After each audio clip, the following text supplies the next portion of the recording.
Hello ಸ್ನೇಹಿತರೆ, ಇವತ್ತಿನ ವಿಡಿಯೋದಲ್ಲಿ ಒಂದು ಟಿಪ್ಸ್ನೊಂದಿಗೆ ನಿಮಗೆ ಯಾವ ರೀತಿಯಲ್ಲಿ ಸಾರಿ ಒಳಗೆ ಹಾಕುವ ಪಾವಡ ಅಂತ ಹೇಳ್ತಾರೆ ಅಥವಾ ಲಂಗ ಅಂತ ಹೇಳ್ಬೋದು, ಪೆಟಿಕೋಟ್ ಅಂತ ಕೂಡ ಹೇಳ್ತಾರೆ.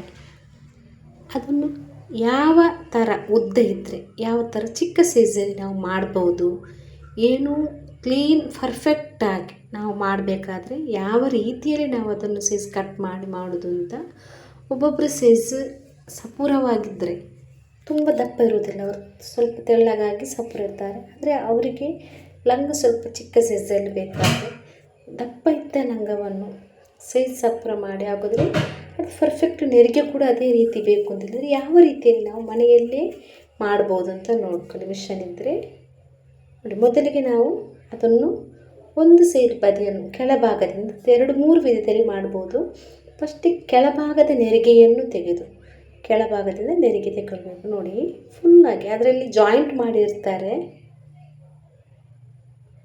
ಆ ನೆರಿಗೆಯನ್ನು ಸೇಮ್ ಮೆಥಡಲ್ಲಿ ಏನು ಆಚೆ ಎಳೆದಾಗಿ ಒಂದೇ ರೀತಿಯಲ್ಲಿ ತೆಗೀರಿ. ತೆಗೆದ ನಂತರ ಮತ್ತು ನೆಕ್ಸ್ಟ್ ಅದನ್ನು ತೆಗೆದದ್ದು ಫಸ್ಟ್ ಮೊದಲಿಗೆ ಚಿಕ್ಕ ನೆರಿಗೆ, ಇದು ನೋಡ್ಕೊಳ್ಳಿ, ಇದು ದೊಡ್ಡ ನೆರಿಗೆ, ಎರಡೂ ಕೂಡ ತೆಗೆದು ಪರ್ಫೆಕ್ಟಾಗಿ ಕ್ಲೀನ್ ಮಾಡಿ ಇಟ್ಕೊಳ್ಳಿ.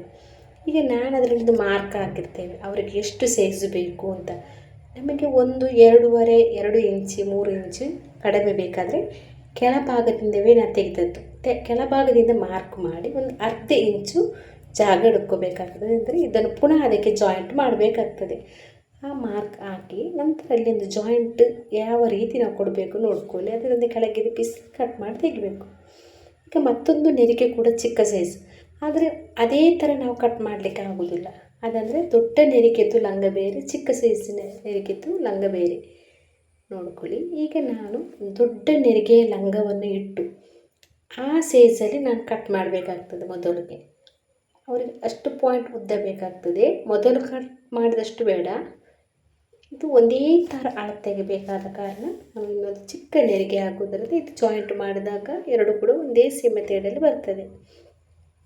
ಇದೊಂದು ಮೆಥಡಲ್ಲಿ ನೋಡಿದ್ದು ಯಾವ ರೀತಿಯಲ್ಲಿ ನಾವು ಮಾಡ್ಬೋದು ಅಂತ. ಇದು ಅವರ ಕೆಳಗೆ ಕರೆಕ್ಟ್ ಇದೆ, ಇದರ ಸೊಂಟ ತುಂಬ ಅಗಲ ಇದ್ದ ಕಾರಣ ಇದನ್ನು ನಾವು ಮೇಲ್ಭಾಗದಿಂದ ಯಾವ ರೀತಿಯಲ್ಲಿ ತೆಗಿಬೋದು. ಇದನ್ನು ಮೇಲ್ಭಾಗದಿಂದ ಪಟ್ಟಿಯನ್ನು ತೆಗಿಬೇಕಾಗ್ತದೆ.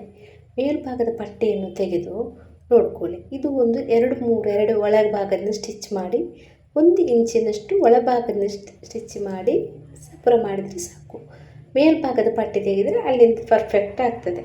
ಆದರೆ ಕೆಳಭಾಗದಿಂದ ತೆಗಿಬೇಕು ಅಂತಿಲ್ಲ. ಮೇಲ್ಭಾಗದ ಪಟ್ಟಿಯನ್ನು 1 ಇಂಚು ಕಡಿಮೆ ಮಾಡಿದಾಗ ಅವರಿಗೆ ಕಡಿಮೆ ಕರೆಕ್ಟ್ ಫಿಟ್ಟಿಂಗ್ ಬರ್ತದೆ. ಮೇಲ್ಭಾಗದಿಂದ ತೆಗೆದರೆ ಸಾಕು. ಮೇಲ್ಭಾಗದ ಅಗಲಿದ್ದ ಕಾರಣ, ಇಲ್ಲದ್ರೆ ಕೆಳಭಾಗದಿಂದ ತೆಗಿಬೇಕಾಗ್ತದೆ. ಅದನ್ನು ಯಾವ ರೀತಿಯಲ್ಲಿ ನಾವು ಸ್ಟಿಚ್ ಮಾಡಬೇಕು ಅಂತ ನೋಡಿ. ಮೇಲ್ಭಾಗದ ಬದಿಗೆ ಫುಲ್ ಒಂದು ಸ್ಟಿಚ್ ಮಾಡಿ ಇಡಬೇಕು. ಮೊದಲು ನಾವು ಏನು ಮಾಡಬೇಕು ಅಂತ ಹೇಳಿದರೆ, ಒಳಭಾಗದಿಂದ ಎಲ್ಲ ಅದನ್ನು ಒಂದೊಂದು ರೆಡಿ ತೆಗೊಂಡು ಬರುವಾಗ ಲಂಗದಲ್ಲಿ ಒಂದೊಂದು ಸ್ಟಿಚ್ ಇರ್ತದೆ. ಅದನ್ನು ಒಂದೇ ದಿವಸದಲ್ಲಿ ಅರಿಯುವುದಕ್ಕಿಂತ ನಾವು 2 ಸ್ಟಿಚ್ ಅದರಲ್ಲಿ ಹಾಕಬೇಕು. ಪುನಃ 2 ಕರೆಕ್ಟಾಗಿ ಸ್ಟಿಚ್ ಮಾಡಿ ರೆಡಿ ಮಾಡಿದ ಮೇಲೆ ನೋಡಿ, ಕೆಳಭಾಗದಿಂದ ಮೇಲ್ಭಾಗದ ಭಾಗ ಒಳಭಾಗದಲ್ಲಿರಬೇಕು. ಮೇಲ್ಭಾಗದ ಭಾಗದಿಂದ ಈ ಪಟ್ಟಿಯನ್ನು ಪುನಃ ಜಾಯಿಂಟ್ ಮಾಡಬೇಕಾಗ್ತದೆ. ಅದು ನಿಮ್ಮ ಒಳಭಾಗದ ಸೈಡಲ್ಲಿ ಅದು ಇಟ್ಕೋಬೇಕಾಗ್ತದೆ. ಆ ಪಟ್ಟಿ ನೋಡ್ಕೊಳ್ಳಿ, ಆ ಪಟ್ಟಿಯನ್ನು ಯಾವ ರೀತಿಯಲ್ಲಿ ಇಡಬೇಕು ಜಾಯಿಂಟ್ ಮಾಡೋದು ನೋಡಿ. ಅದು ಮೇಲ್ಭಾಗದಿಂದ ನಾನು ಇಟ್ಕೊಂಡದ್ದು.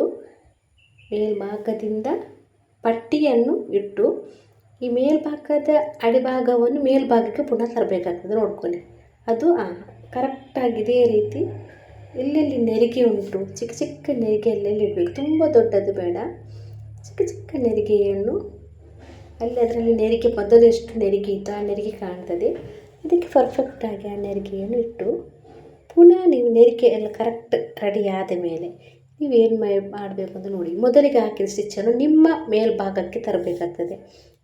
ಕೆಳಭಾಗಕ್ಕೆ ತರಬೇಡಿ, ಮೇಲ್ಭಾಗಕ್ಕೆ ತಂದು ಫುಲ್ ಸುತ್ತಲೂ ಒಂದು ಸ್ಟಿಚ್ ಹಾಕಿ ಅದನ್ನು ಮೇಲ್ಭಾಗಕ್ಕೆ ತರಬೇಕು. ಲಂಗದ ಪಟ್ಟಿಯಲ್ಲಿ 2 ಸ್ಟಿಚ್ ಇರ್ತದೆ, ಅದನ್ನು ನೋಡ್ಕೊಳ್ಳಿ. ಮೇಲ್ಭಾಗದಿಂದ ತಂದರೆ 7 ಸ್ಟಿಚ್ ಹೋಗೋದಿಲ್ಲ, ಪುನಃ ಇನ್ನೊಂದು ಸ್ಟಿಚ್ ಆಗಬೇಕಾಗ್ತದೆ. ಅದು ಸ್ವಲ್ಪ ಕೆಳಭಾಗಕ್ಕೆ. ಆದರೂ ಒಳಭಾಗದ ಪಟ್ಟಿಯನ್ನು ಕರೆಕ್ಟಾಗಿ ಇಟ್ಕೊಳ್ಳಿ.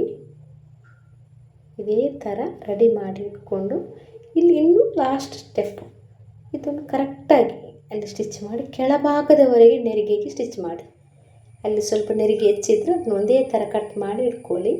ಇದರಲ್ಲಿ ತುಂಬ ಒಂದೇ ಥರ ಕರೆಕ್ಟಾಗಿ ನೆರಿಗೆ ಮೇಲ್ಭಾಗಕ್ಕೆಲ್ಲ ಸ್ಟಿಚ್ ಮಾಡಿಟ್ರೆ ಕರೆಕ್ಟಾಗಿ ಪರ್ಫೆಕ್ಟಾಗಿ ನಿಮಗೆ ಯಾವ ರೀತಿಯಲ್ಲಿ ಲಂಗ ಇಲ್ಲದ್ರೆ ಪುನಃ ದಪ್ಪದ ಉಂಟು ಸಪ್ರದಿಟ್ಟೇ ಇದೆ, ದಪ್ಪದ ಲಂಗ ತಂದರೆ ಸಪ್ರ ಮಾಡ್ಬೋದು. ಕರೆಕ್ಟಾಗಿ ಫಿನಿಶ್ ಮಾಡಿದ್ರೆ ಕೆಳಭಾಗದಿಂದ ನೆರಿಗೆ ತೆಗೊಂಡ್ರೆ ಆಯಿತು. ನಿಮಗೆ ಮೇಲ್ಭಾಗದಿಂದ ಅಗಲ ಇದ್ದರೆ ಮೇಲ್ಭಾಗದಿಂದ ನಾನು ಹೇಳಿದಾಗೆ ಮೊದಲು ತೋರಿಸಿದಾಗೆ 1 ಇಂಚ್ ಸ್ವಲ್ಪ ಮಡಚಿಕೊಂಡು ಮೇಲ್ಭಾಗದ ಪಟ್ಟಿಯನ್ನು ತೆಗೆದು ಪುನಃ ಅದಕ್ಕೆ ಸ್ಟಿಚ್ ಹಾಕಿ. ಮೇಲ್ಭಾಗ ಕರೆಕ್ಟ್ ಇದ್ದರೆ ಕೆಳಭಾಗದ ಪಟ್ಟಿಯನ್ನು ಕರೆಕ್ಟಾಗಿ ತಗೊಂಡು ಪರ್ಫೆಕ್ಟಾಗಿ ಕ್ಲೀನಾಗಿ ಬರ್ತದೆ. ಇದೇ ಥರ ಮಾಡಿದರೆ ನಿಮಗೆ ಕರೆಕ್ಟಾಗಿ ಲಂಗ ರೆಡಿಯಾಗಿ ಸಿಗ್ತದೆ. ನಿಮಗೆ ಇದು ಇಷ್ಟವಾದರೆ ಈ ಚಾನಲ್ಗೆ ಸಬ್ಸ್ಕ್ರೈಬ್ ಮಾಡಿ, ಲೈಕ್ ಮಾಡಿ, ಶೇರ್ ಮಾಡಿ. ಕಟ್ ಮಾಡಿ ತೆಗೆಯುವಾಗ ಪರ್ಫೆಕ್ಟಾಗಿ ಕಟ್ ಮಾಡಿದರೆ ಆಯಿತು. ಮೇಲ್ಭಾಗ ನೋಡ್ಕೊಳ್ಳಿ, ಇದೇ ಥರ ಮಡಚಿಕೊಂಡು ಸ್ಟಿಚ್ ಮಾಡಿದರೆ ಮೇಲ್ಭಾಗದ ಪಟ್ಟಿ ತೆಗೆದು ಪುನಃ ಅದನ್ನು ಜಾಯಿಂಟ್ ಮಾಡಿದರೆ ಆಯಿತು.